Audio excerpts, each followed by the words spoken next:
May adlaw mga bade. So update na mo ni trabaho na mo ni laboratory.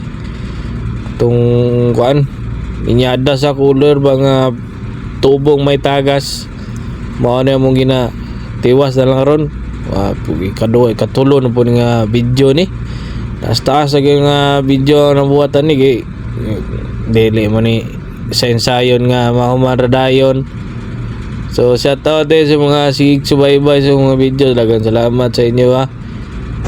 Tapos mga na din ng update. So nakasa na ang first part nga tubo diri dapit.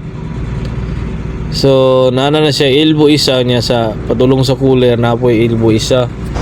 Kuha na si Albert na nagsungsoong na silalom welding o grinder sa tirada dia.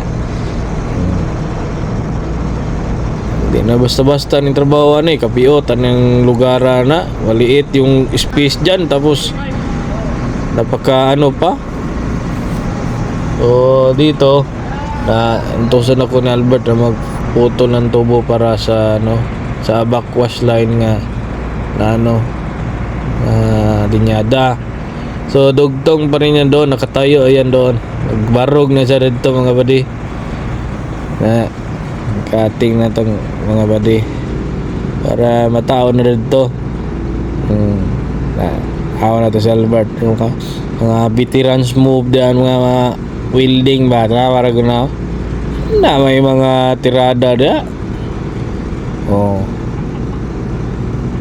beerhead ba nga lalom mo mga sure nga wagi leaking pressurize ba na ngayon katunan na ni Albert veterans ba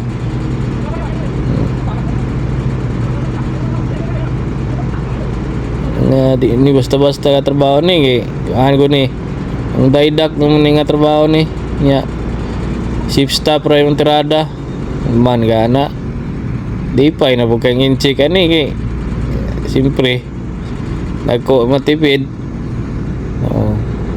daydak works na yan sa dia tarawang resulta na siya finished product na matik na dia way leaking